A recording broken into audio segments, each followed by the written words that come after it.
So, back in the days of YouTube, I used to have quite a big presence on the website, and in my little community, I used to have about 5,000 subscribers, and that number really stood out to me. And I used to focus on numbers quite a lot.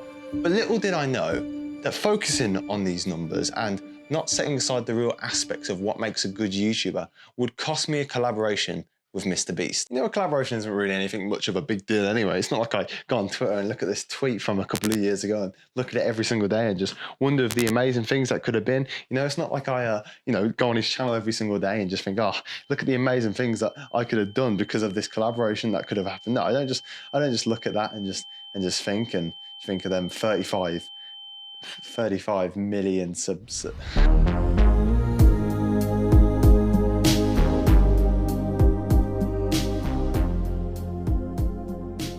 Obviously, I'm just joking, because a lot of people who actually come up to me are always like, Dan, are you a bit annoyed that you could have collaborated with someone who now has 35 million subscribers? My answer to that now is always no, because at the moment I make videos just because I can and because I want to.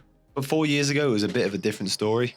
I'm not going to lie, if someone had told me that Mr. Beast was going to hit 35 million subscribers in the future, that probably would have freaked me out a little bit. Because I had a whole different take on YouTube back in the day, and it's the reason why this collaboration never happened. However, to tell you the story, we need to go back all the way to 2016. What are you doing? What the fuck?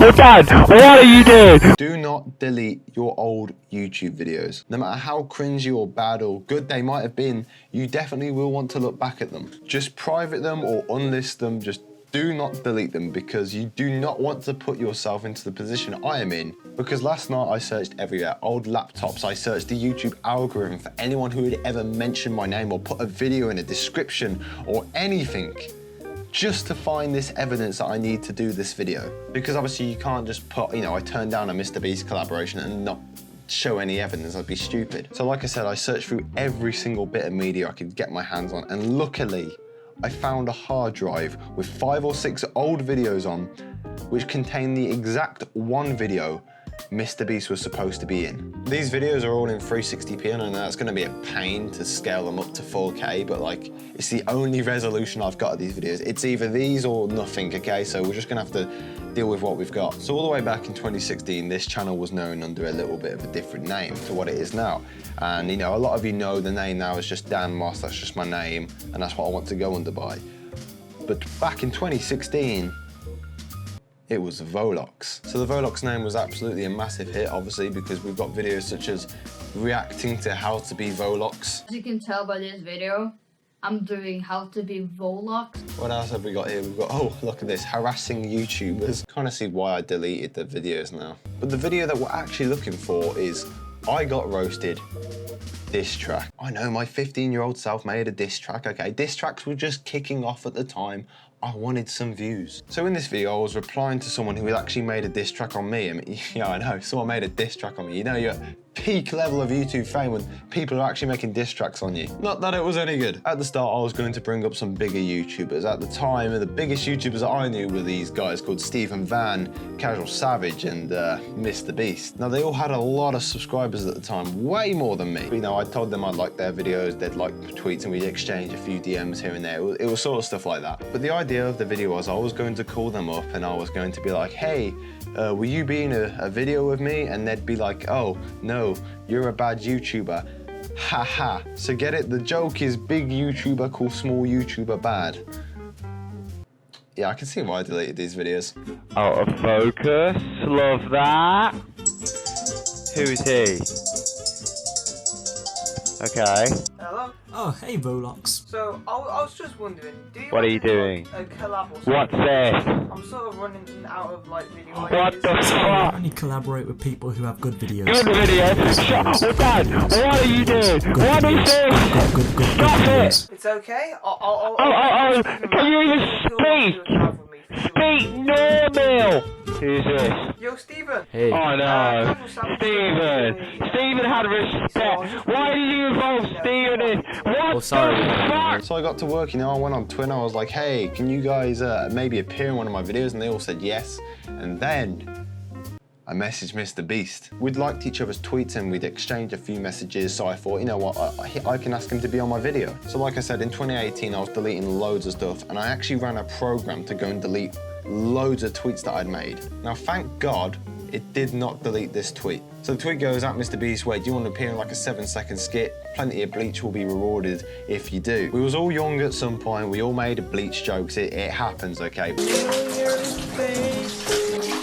And Mr. Beast responds with, wait, what do you want me to do? Now, if you want to view this tweet for yourself, all you have to do is just go onto my Twitter. You don't have to follow it, just literally just go down to media, and you have to do a fair bit of scrolling, but if you scroll far enough, you'll see that tweet. So like I said, we already had DM before this, so I was about to DM him, right? In fact, let me just have a look. Looking at his Twitter now, it still says that I have access to DM him, so, you know, just saying. And at the time, I was literally about to message Mr. Beast. Because, you know, we was friendly at the time, and he asked me, you know, what do you want me to do? And I was about to DM him back when I found this YouTuber called Greenrush, who has changed his name recently. And at the time, he was popping off. He was on like 30K at the time, but he was getting mad subs like every single day, like 1,000, growing and growing every day.